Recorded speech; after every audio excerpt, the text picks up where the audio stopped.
Good afternoon, fellow Rotarians, guests, and some very special guests today. We're honored to have them here. We welcome you all for another hour of fun, entertainment, music, and just enjoying each other. And so I want to introduce my fellow co-sergeant at arms, Eric. Thank you, Randy. Brendan, I think you've got some echo on here. It sounds like we're in a big stadium. Stadium. Please silence your cell phones, and if you're watching on YouTube, please register your participation by sending an email to info@rotarygainesville.org. Randy? And now we will have back our long lost, once again here, world-famous semi-pro musician, Pete Enwall.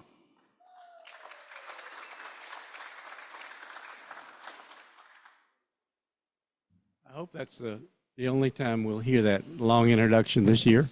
Anyway, I decided to take the day off the other day. Can you hear me okay? And so I went to my boss and I said, "Boss, I'd like to take the day off. I got some..."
Of the United States of America, and to the republic for which it stands, one nation, under God, indivisible, with liberty and justice for all. And there's a guy that tells better jokes than me. If you'd like to hear from him next week, I'm sure he would accommodate us. Thank you, Kevin Thorpe, for our invocation.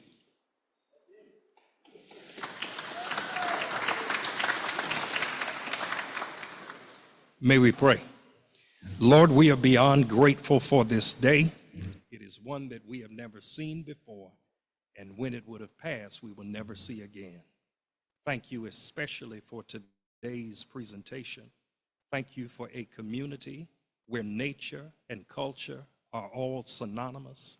Continue to bless this organization, all that it means. Help us to remain a welcoming city. It is for your sake and for your glory we pray. Amen.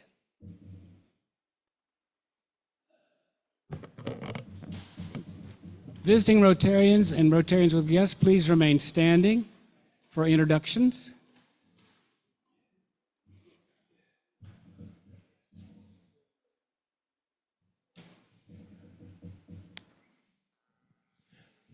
Testing 1, 2. Okay, any guests we have today? We have a bunch in the corner, I know that. Let's go to Chris Cano first, and then we'll do the 6 people in the delegation.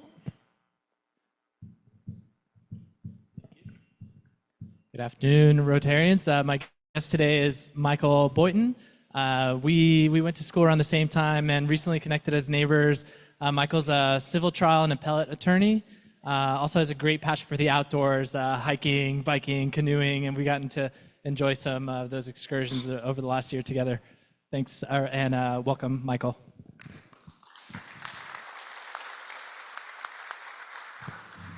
Hello, fellow Rotarians. We have a special treat because of a scheduling conflict. We have a gift, and that gift is this kind delegation here from Tajikistan, which is brought by our guest speaker today, Mr. Lauren Poe. So I'd like to introduce the head of this group here, or the representative, and he goes by the name of Sun. So please, Sun. Yes, hello everyone. My name is Sun, and we are here, the 6 people delegation from Tajikistan. All of them are parliamentary staffers. They work for the Parliament of Tajikistan. And they are here with the Open World program funded by the US Congress. We were 2 days in Washington, D.C., visiting Capitol Hill and some other organizations. And now we are here in Florida, hosted by Lauren Poe. And we will be visiting different organizations, different institutions, trying to get to know United States and in particular Florida better. Tajikistan is in the heart of Central Asia. It's a very beautiful country, so we call you, please come and visit Tajikistan. Thank you.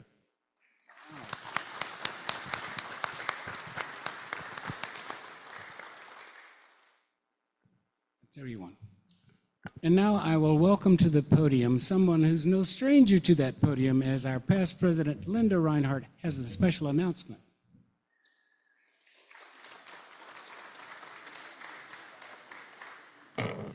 All right, folks, just want to give you a heads up. October 25th, Butler Plaza International Car Show. They have selected Rotary once again to be the beneficiary of the event. Last year we had that honor, and we raised about a little between $5,000 and $6,000 for the foundation. Again, we're hoping to top that. All sponsorship revenues will come to us. We've already had $1,500 received to date. And again, the car show is at the end of October. But what I need now, so this is my second year organizing this on behalf of Rotary. We'll be doing volunteers and all that stuff. But what I need now is I need a car person. It's an international car show, and I know somewhere in here we've got somebody who is a strong Rotarian and has one of those fancy international cars that could team up, because what Butler Plaza is looking for is somebody to do like a 30-second promo video that can appeal to people in the car that are car enthusiasts, but to let them know what Rotary is. And I don't think I'm the right person for that. So just because of the fact that for me, cars, 4 2-doors truck, you know. But if you would be willing to volunteer to do this, please, please, please let me know.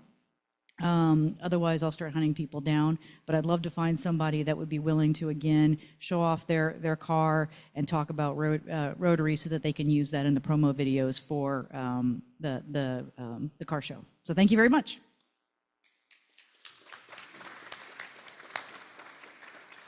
Thank you, Linda. I think Linda knows that cars are for going places and coming back. Yeah. So you're probably wondering, it's a little unusual this year. We have 2 sergeants at arms, Eric Atria and Randy Caton. And you may also know that Eric is an attorney, and Randy Caton used to be, once upon a time, an oral surgeon. And you're thinking, well, that's a pretty odd couple. But when you think about it, we do have a vocational thing in common. You see, Eric makes his living with his mouth. I made mine in your mouth. Now we have a craft talk, and Lisa is coming up to introduce the person she sponsored. Thank you, Lisa.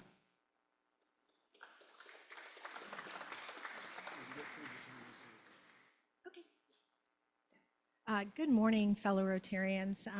I'm Lisa, and I am very honored to introduce a new Rotarian who will be giving us her craft talk today. So let me give you a little background here. I met Dr. Renata Wasserman about 8 years ago through my cabbie business. And over time, we had conversations about community and connection, and I shared my passion for service and about Rotary. And it came up a lot. Once Renata mentioned that she was talking about retirement, we chatted a little more about Rotary and about the opportunity and service that was in for service out there in our community and around the world. Dr. Wasserman is now a retired gastroenterologist who practiced for 30 years and was affiliated with HCA. She travels around the world, and she continues to give back to our community locally at Grace Marketplace. and I think that's just a start. She is a treasured friend, and I know she is going to be a wonderful Rotarian. And I am honored to introduce a fellow Rotarian, Dr. Renata Wasserman.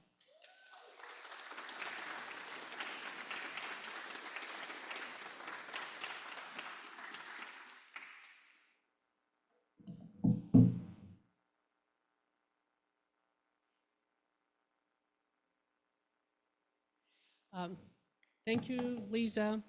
Hello, Rotarians. I'm Renata Weissman, and I'm glad to be here. So firstly, I want to tell you that I'm not very fond of public speaking.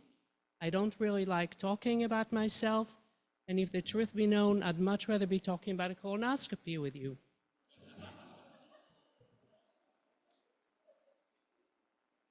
So, with that in mind, let me try to demystify my name. It's Wajsman, which is a German Jewish name with a Polish spelling. And that explained that J that sort of confuses everyone. The Weisman is the way the whole world is spelling that name outside of Poland. And it's also pronounced as Weissman, which our guests here probably would appreciate. So I grew up with the name Weissman, but in America, the sound is more of a Weissman sound. So I was born in Poland, but I spent my formative years in Israel, which had a tremendous impact on me. When I was 16, my family moved to the United States. So imagine me at 16, not speaking English, not having seen snow before, and I moved to Buffalo, New York, of all places. It's basically what I look like. It was a pretty difficult year.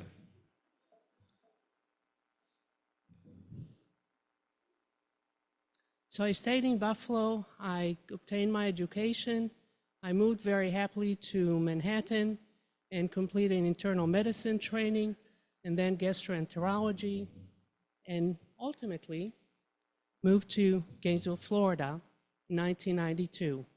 So I came here with my Israeli husband. We raised our 3 sons here. My father was here at the time. He's a urologist. He was at the university.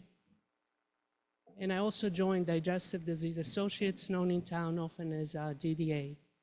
So when I joined, I was the first woman gastroenterologist. And when I left in 2022, I was still the first and only woman gastroenterologist.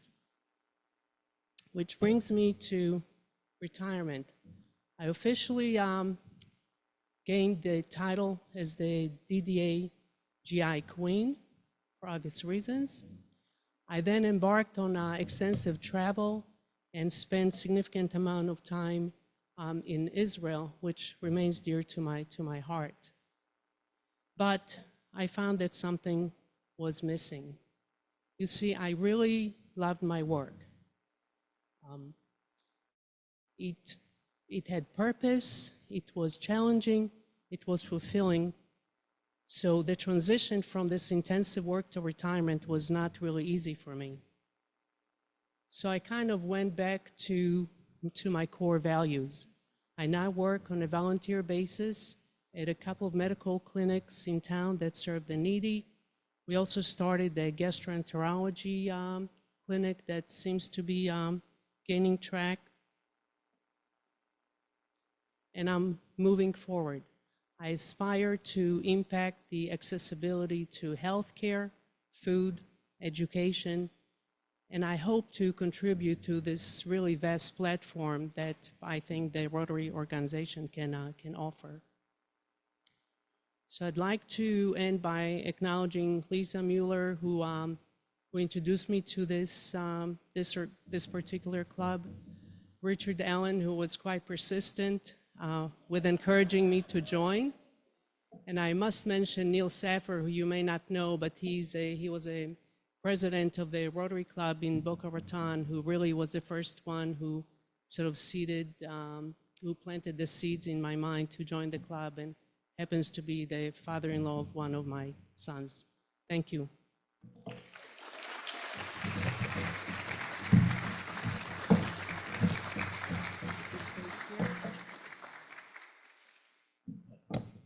Renata, thank you very much for your craft talk and joining. Oh, don't go anywhere. Don't leave. And join the club. And we'd like to present you with this 4-way test plaque. Definitely. I don't want to interrupt your flow. It's rather extraneous to introduce our fabulous president, John Thomas. Oh, thank you, Randy, for that introduction. Just a couple things. We had our board meeting last night, and if you are on the board of directors, please stand up. If we could, let's give these folks a big round of applause. They're doing great work, and they're a very active board, and we're going to do a lot of great things together.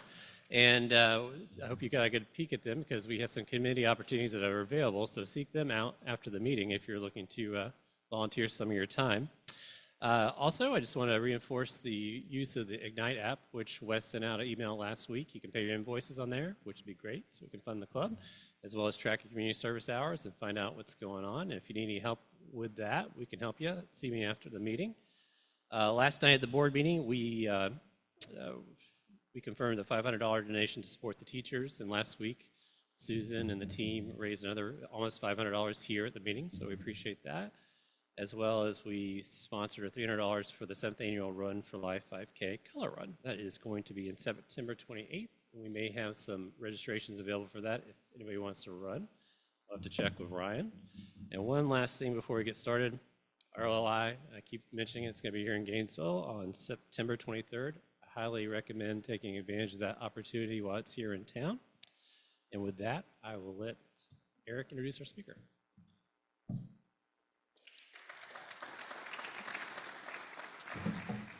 I'm sure that Lauren doesn't remember this, but I first met him when he knocked on my door back in 2008 when you were first running.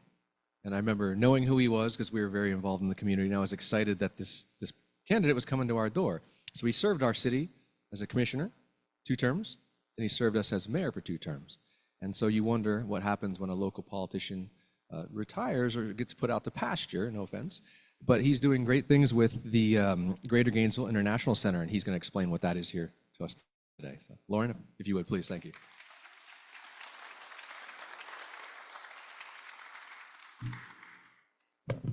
Thank you, Eric, and thank you all for having me. I have been excited to join you today for a while, and then I walked in, and one of the first people I saw was Dan Boyd, who was my principal when I attended GHS, so I went from excited to nervous because I now got the principal in the house.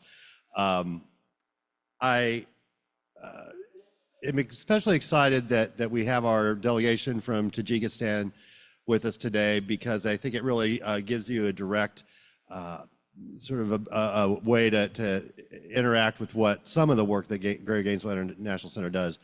So I'm going to just expand a little bit on what Open World is. It's the only foreign exchange program run through the U.S. Congress as opposed to the State Department.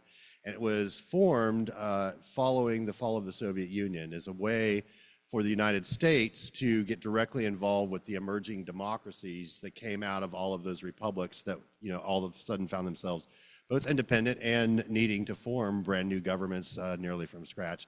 So this is the 27th Open World delegation that GGIC has welcomed to the Gainesville area.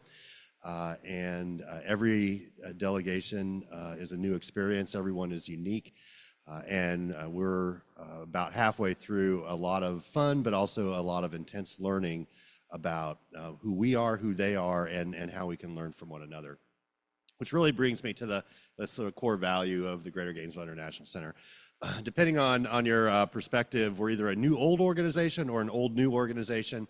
Our roots go back to the beginnings of our Sister Cities program in 1982, where Gainesville became the first U.S. city to form a sister city partnership with a Soviet city.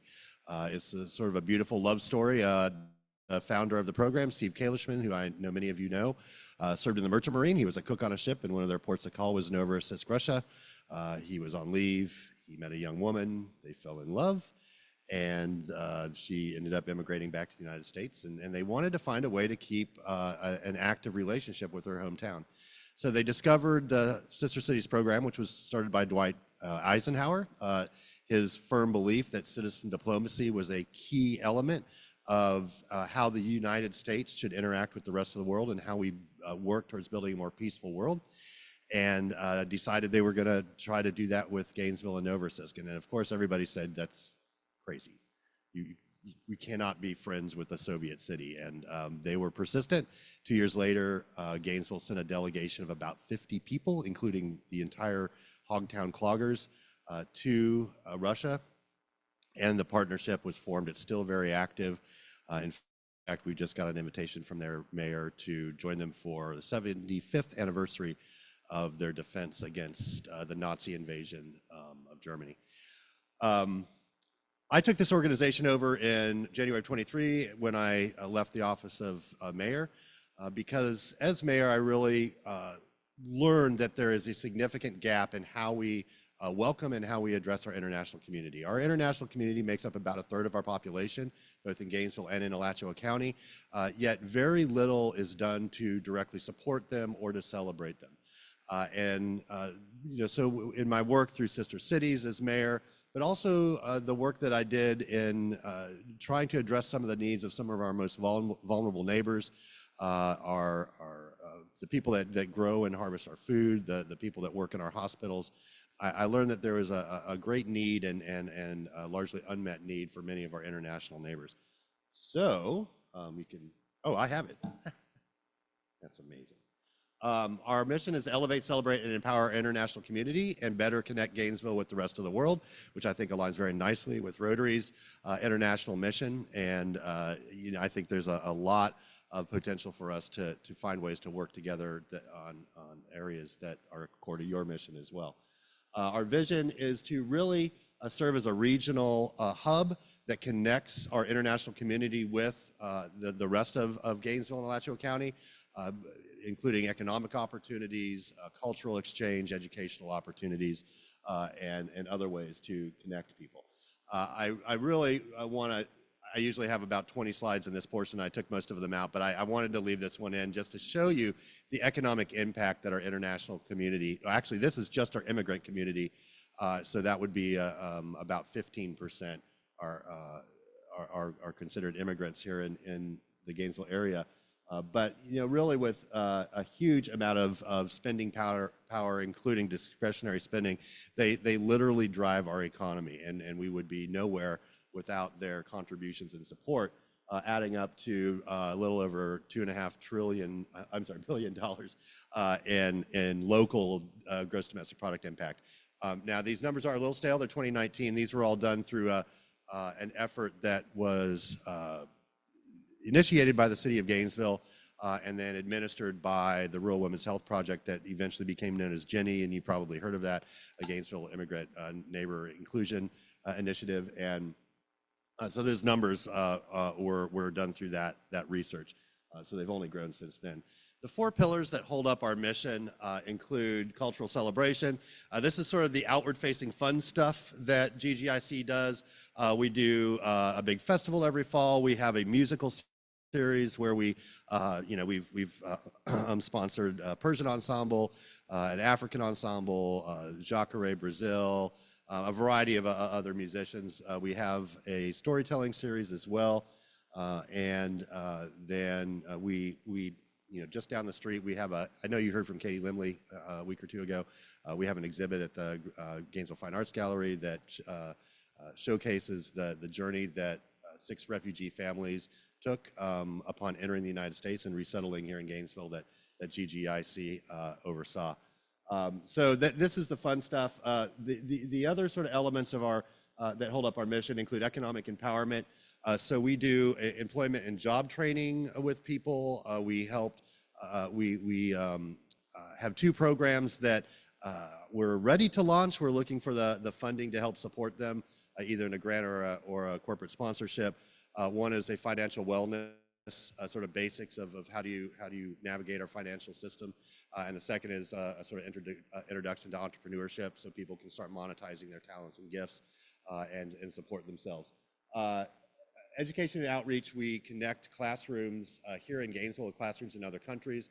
So we're working with a variety of teachers in middle and high school it might be, a one-day exchange where they, do a little work ahead of time and then meet each other online and, share, or it could be a semester-long project where every week they're sort of adding to an overall project. It's an incredible experience. When I was teaching still, I did this regularly. I actually, with a class in Israel, had a semester-long project, and students could not wait each week until they got to connect together.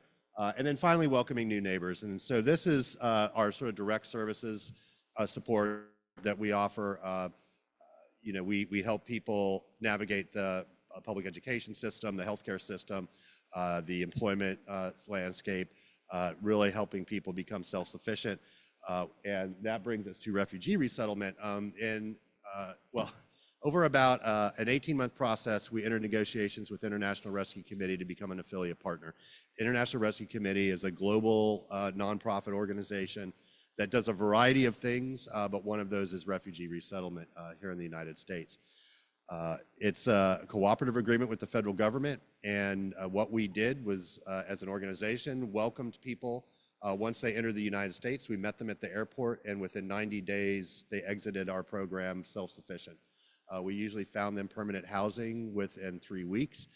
We got them employment. We got their kids registered in school. We got them, all of the support services that they needed to become fully self-sufficient and productive members of our community. We are currently helping an Iranian family who is seeking asylum. They entered and requested asylum based on religious persecution. They are Christians who were being tortured in their native Iran, so they escaped. They made it to the United States, and we and several other faith-based organizations here in Gainesville have been assisting them. They were detained and relocated to a detention facility in Texas about 2 months ago, the day after we bombed Iran.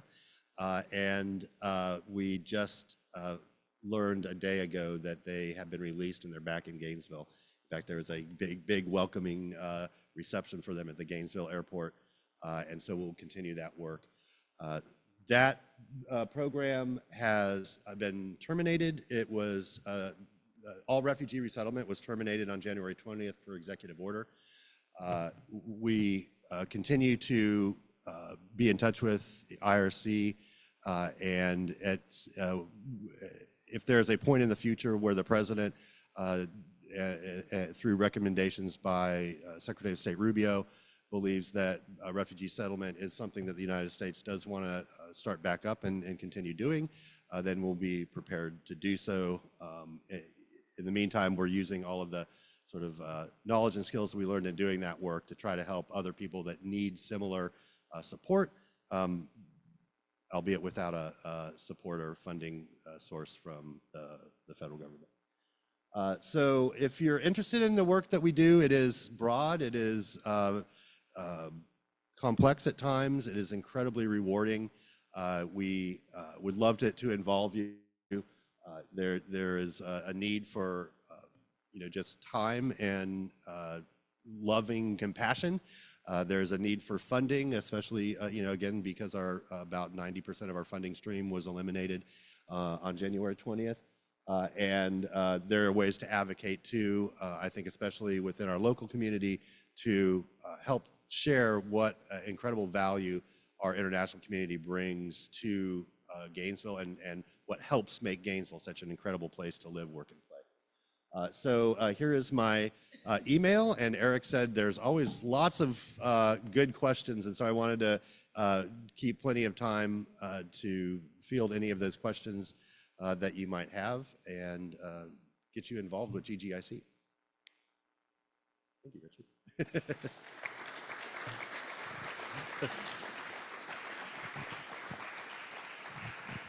Any questions for Lauren? Any questions at all? Any questions from Zoom? Well, that was easy, Lauren. You bowled him over, I guess. Oh. Okay.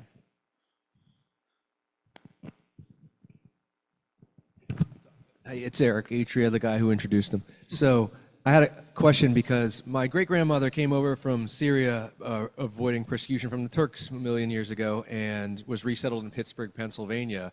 And I know you mentioned this organization has been around for a while.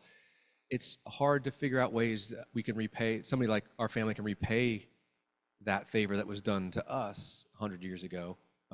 So I know you just listed some up there, but is there really any way right now that I could do something to help somebody else? Of course. And, you know, I think for anybody that wants to get involved and contribute in some way, I think that's an individual conversation that we can all have. All of us bring certain talents and gifts, right? We, you know, we might have certain expertise in business and entrepreneurship, or we might have certain expertise in, you know, helping understand and navigate the healthcare system. So, you know, I'd love to talk with each one of you and really see, you're an attorney, and certainly the legal landscape for things like resettlement is very complex. And for better or for worse, immigration attorneys are in huge demand right now, meaning based on the law of supply and demand, their fees are very, very high for those services. And so any sort of, you know, pro bono help that the legal field can offer is helpful. I do, you know, if you want to learn more, just check us out a little bit more closely. I'd love to invite you to a reception we're having on Thursday at the Gainesville Fine Arts Association Gallery. It's from 6 to 8. We're highlighting our exhibit that we have, which is beautiful and moving. We're also going to be honoring our Tajiki delegation at that event. There's going to be food from Abyssian, which is phenomenal Ethiopian and Eritrean food. And also 3 of our families that we helped resettle will be making and selling food to help support themselves. And then just future stuff coming up. We have a delegation from our sister city in Brazil, including the mayor, visiting in late September, early October. They're actually bringing 10 people. It's going to be interesting figuring out how to get them all where they need to be. They are looking at making a significant investment in our community. We're negotiating numbers between $10 and $20 million in local investment in both startup and housing. And then we have a awesome festival on November 8th. Don't worry, it's the away game at Kentucky. I'm sure we'll be undefeated by then. But it'll be a really fun international festival with music and food and dancing and all kinds of stuff like that. But we're also partnering with several of the different agencies and departments at the College of Medicine. So we're going to have tons of healthcare resources there for people.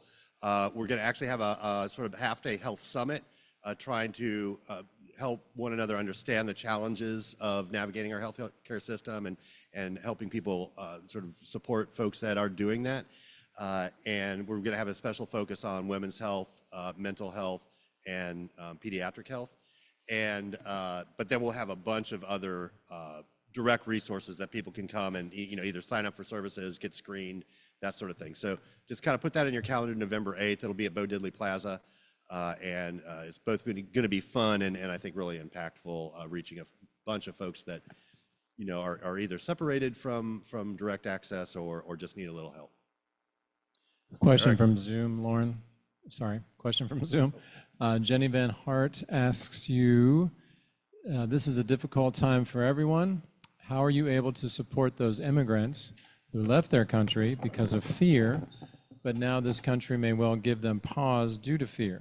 Do you recommend / help them find a better new home country? I think we put a lot of effort, and we can always put more into ensuring that Gainesville is a welcoming community, Gainesville and Alachua County. We want everyone to feel welcome here, and we want everyone to feel valued and know that when they live here and they choose to raise their family here, they're going to be supported, they're going to be cared for, they're going to be loved. I or any of us individually cannot control what's going on in the larger world. We have a small ability to move the dial there, but we have a huge impact that we can make here locally. So that's my focus. That's GGI's focus, is let's make sure we continue to make Gainesville a welcoming community. and that folks that are looking for a better opportunity and are looking for safety and security, are looking for a place where they can raise their family in both safety and with dignity, that this is the place that they can come. And that's what we're focused on right now. Thank you. There are a couple over Questions? here. I don't know where the mic is. Yes.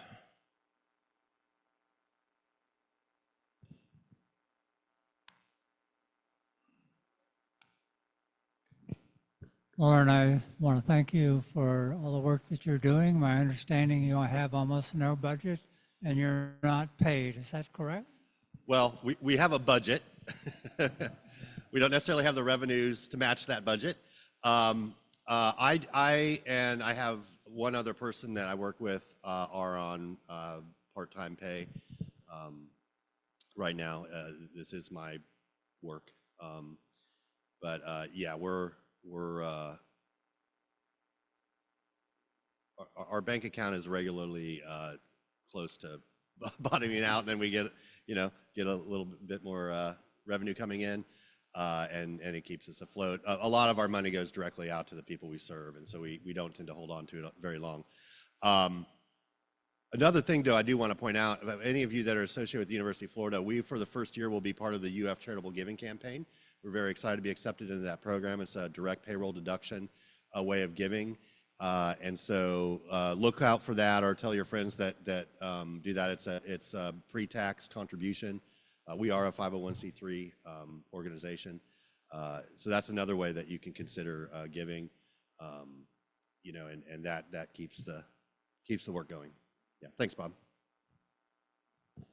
Yes, thanks for your presentation.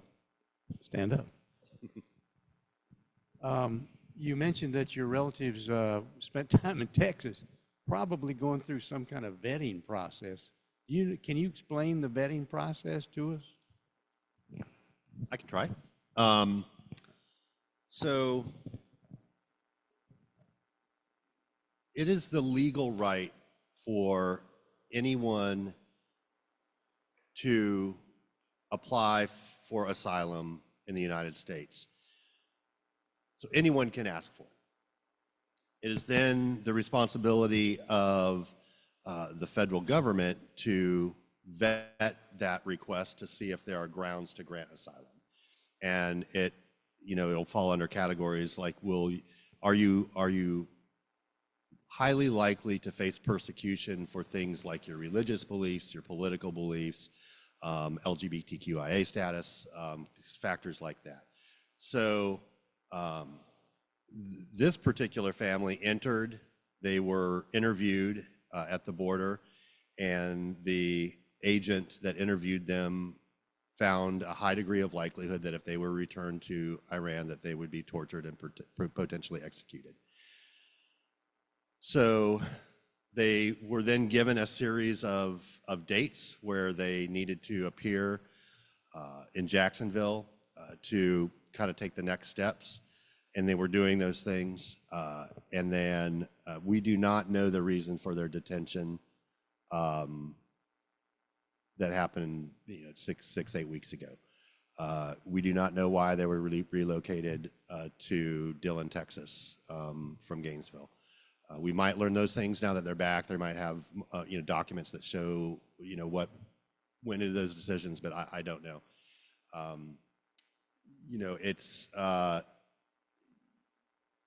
what we do know is that the caseload for people seeking asylum is very large, and the number of judges who hear those cases is very small, which is why there's a huge backlog. And I'm just to shift a little from asylum seekers, the difference between a refugee and asylum seeker is a refugee is someone whose status has been granted to them outside the United States and then they enter. An asylum seeker is someone who's applying for that same status once they enter the United States. So it's the same sort of legal outcome. It's just sort of geographically where it starts that determines that. But the typical person seeking refugee status, that process at the short end is 2 years, and there are cases that last 13, 14 years before they actually get a determination. So you know, it's a staffing issue, really. There's just not enough people to sort of handle the large amount of cases that are going through that legal process. You know, that's not going to change unless there's sort of a reimagination of the budget at the federal level.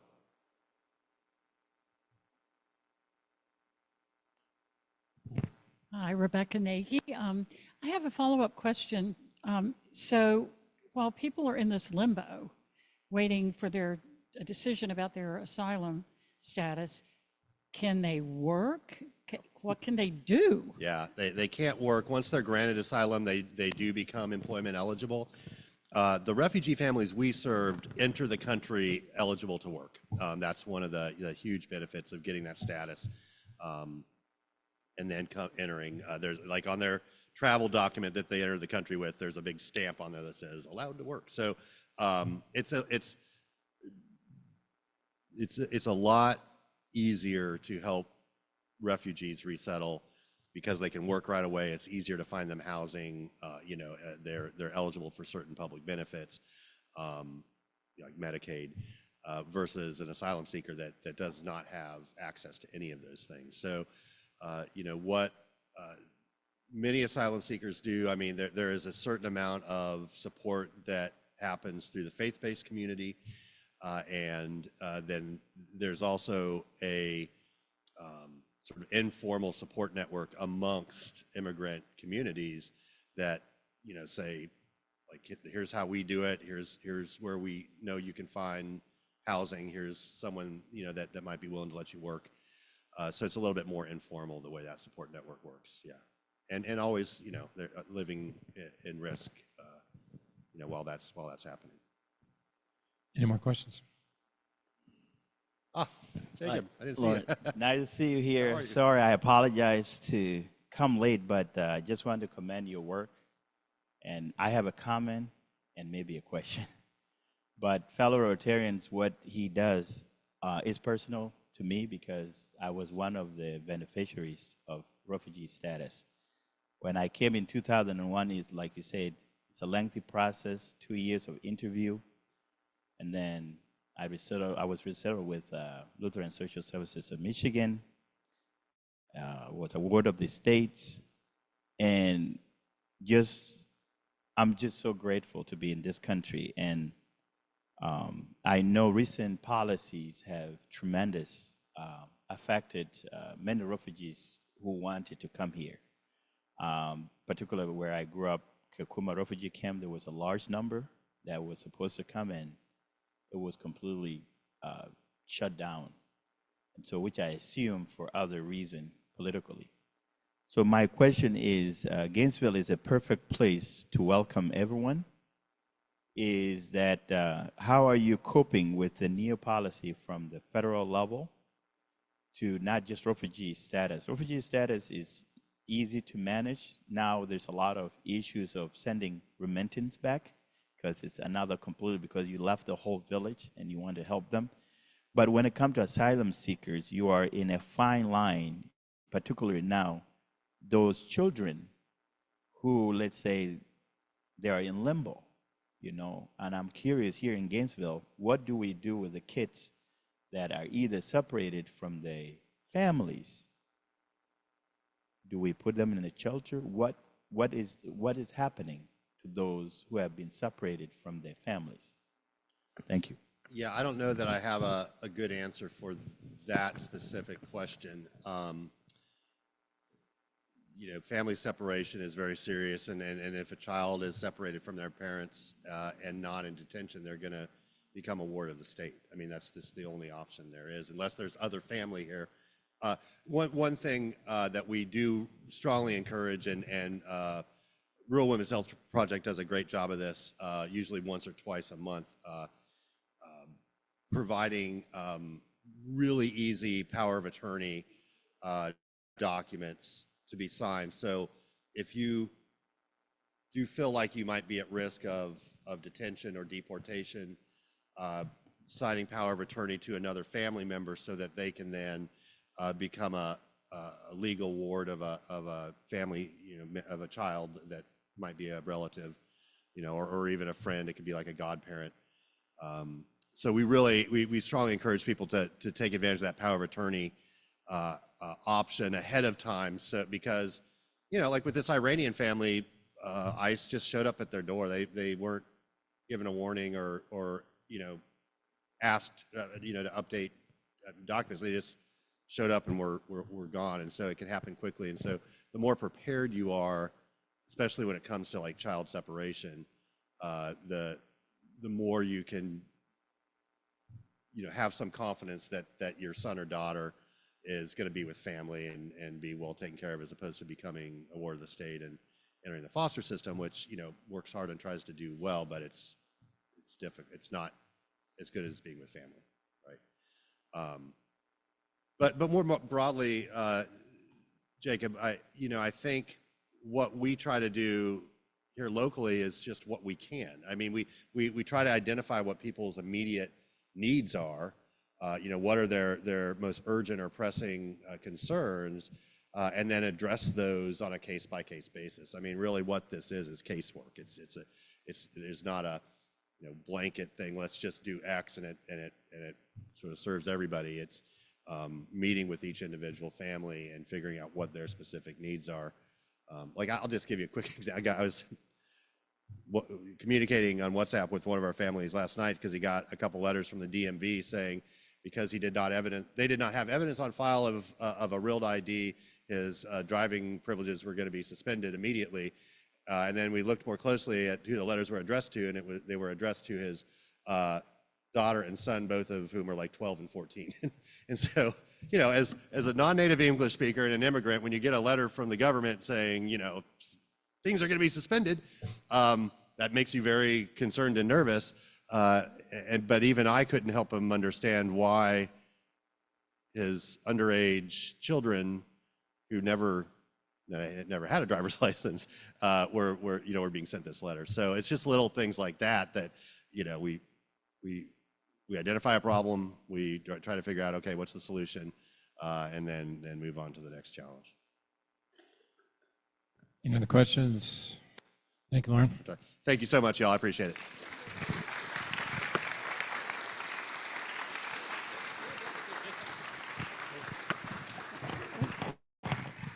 Lauren, thank you for speaking with us today. And as a show of our appreciation, we are going to make a donation in your name to the Rotary Foundation.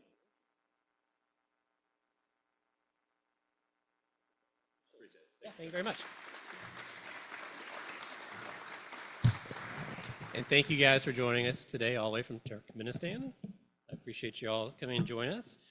So just a quick reminder, we have a great presentation next week from PK Young's robotic group, and there's going to be a special surprise next week. I don't want to ruin it. But our quote for the week: "Everywhere immigrants have enriched and strengthened the fabric of American life." John F. Kennedy. The Rotary Reading Safari drawing is 341, and we are officially adjourned.